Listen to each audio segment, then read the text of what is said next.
Vascaíno do Cerrado. Fala galera vascaína, eu sou o Thiago Fontes, falo direto de Brasília, Distrito Federal, trazendo mais um vídeo para o canal. Vamos trocar uma ideia, bater um papo sobre tudo que tá rolando no Vasco.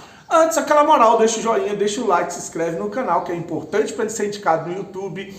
Quero falar da minha parceira, a 1xBet, é a patrocinadora do canal Vascaíno do Cerrado. Hoje tem um jogo interessante, o Internacional encara o Rosário Central.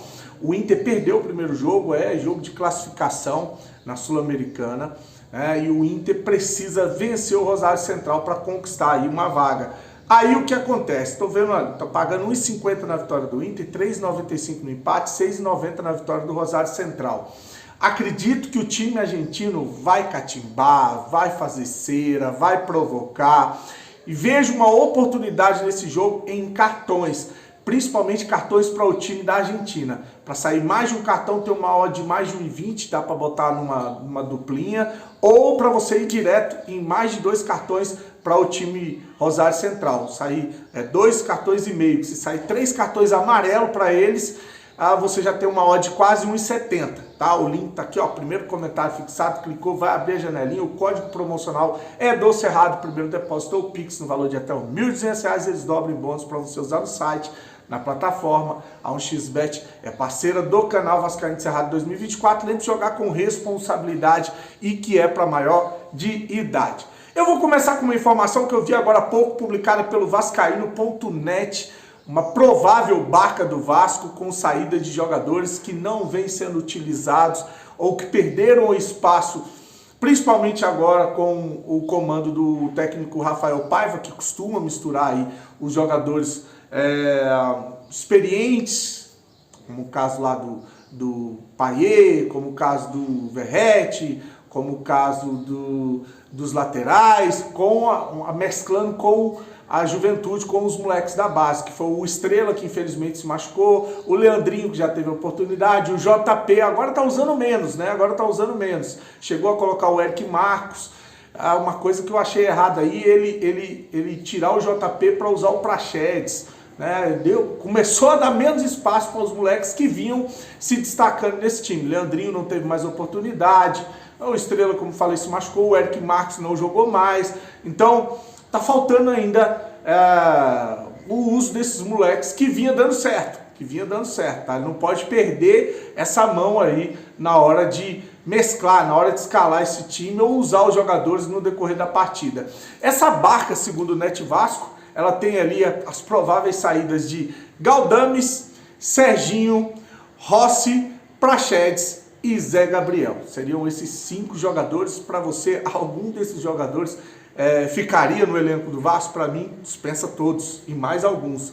Mas tá aí uma provável barca de saída ainda nessa janela, segundo o Vascaínos.net. Agora vamos falar do jogo do Vasco no domingo contra o Grêmio às 19 horas, lá em Chapecó. A gente pode ter força máxima com o que a gente tem, lógico, com as exceções do Estrela, como eu falei, o JP, que tá voltando de cirurgia, pode voltar só contra o jogo contra o Criciúma. O Estrela não joga mais esse ano. O Jair, o Paulinho, que já estão fazendo treinos em campo, mas também não há uma expectativa de volta para esse ano.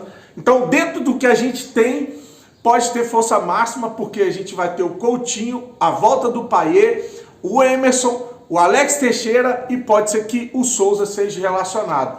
Então, o Praxedes, meu Deus do céu, bate na madeira, isola.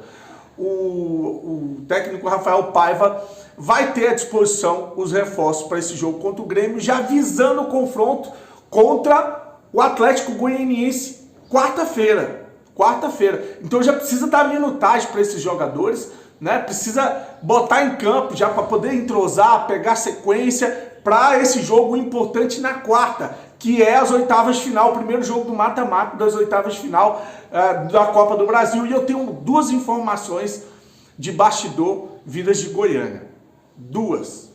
A primeira informação é que há uma discussão dentro do Atlético Goianiense com uma possibilidade, veja só, é uma possibilidade ela não é tão... ela é remota, mas há uma possibilidade do Atlético Goianiense vender o mando de campo, de não ser no estádio Antônio Ascioli.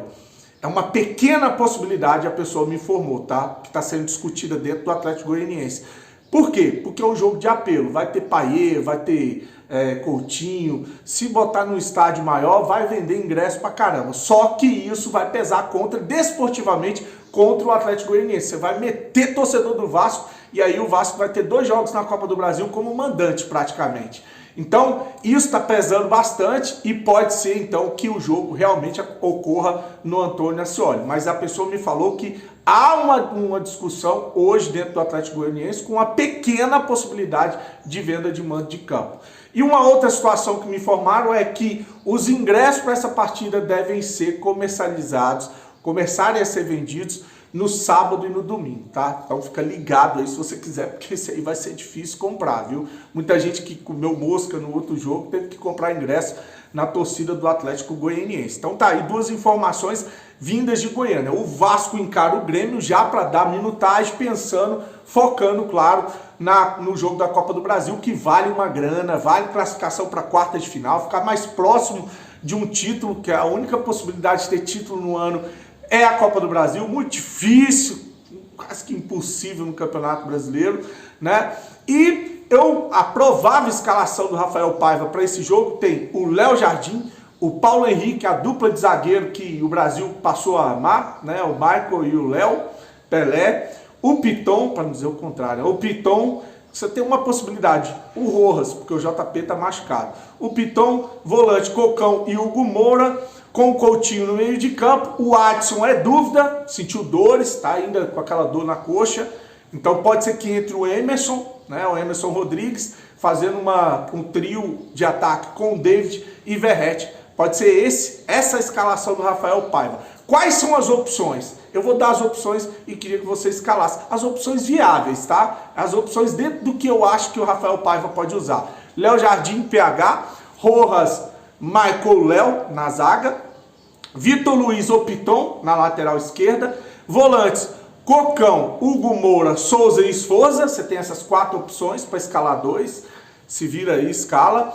E no meio de campo, Payet, Coutinho e o JP, né? Essas 3 opções para escalar 1. Ou você escalaria 2 meias com 2 volantes, tiraria um zagueiro, um atacante, aproveitaria que o Adson tá sentindo dores, jogaria só com o David e o Verratti. Aí você pode colocar 2 volantes ou 3 volantes, você pode entrar com o Hugo Moura, o Cocão e o Souza. O Souza pode fazer a função mais avançada com o Coutinho, ou entraria com 2 volantes, Coutinho e Payet, com o David e o Verratti. Escala aqui, tendo essas opções, qual é a escalação para encarar o Grêmio, já visando esse confronto na Copa do Brasil. Quero a sua opinião aqui, beleza? Bom, a matéria que saiu hoje lá no GE traz ali possibilidades, o futuro da SAF do Vasco, né? Diz que essa trégua que foi dada, que é a suspensão da ação na justiça, né? Esse acordo entre Vasco e a CAP, que é a seguradora que está gerindo a 777, né? Essa trégua foi dada de 3 meses, a suspensão da ação em 3 meses é para que haja uma discussão e uma venda dos 31% que a 777 tem direito, que a CAP estaria no comando. Eu falei aqui, acho difícil vender, porque outras empresas que também têm grana para receber da 777 têm ação na justiça e querem participar desse negócio também. Não é tão simples assim. Mas o GE diz que nesses 3 meses está sendo discutido uma venda desses 31%, né? E que há investidores interessados em comprar essa parte da ação que pertence à CAP. Não sei com relação ao que vai retornar ao Vasco da Gama, que é o que a 777 não pagou, né? Então tem muita coisa para ser discutida. Eu acho que esse era o momento do Pedrinho botar a cara. Eu estou elogiando pra caramba o que o Pedrinho tem feito no departamento de futebol, a retomada do futebol do Vasco, evitando uma falência com a 777, né? A contratação do Felipe Coutinho, a permanência do interino que está dando conta do resultado, A situação do Vasco que melhorou na tabela, né? Pagando, honrando os compromissos, segundo informações que saem na mídia, salários estão em dia. Então, assim, com relação ao departamento de futebol, tenho elogiado a reforma de São Januário, que vai começar em dezembro, a lei do potencial construtivo, que saiu, enfim, na Câmara dos Vereadores. Agora, o que falta é explicações, né, prestações de conta, porque já prometeram muita transparência com relação ao Clube de Regatas Vasco da Gama, ao associativo. Cadê o balanço financeiro da gestão Salgado? Tem 3 meses de atraso. Ninguém explicou por que esse balanço não saiu até hoje. Né? O contrato que a Sempre Vasco, junto com o Edmundo, vivia detonando, dizendo que o próprio Pedrinho disse que tem cláusulas que fazem muito mal ao Vasco, prejudicaram o Vasco, e que cláusulas não foram cumpridas, palavras do Pedrinho.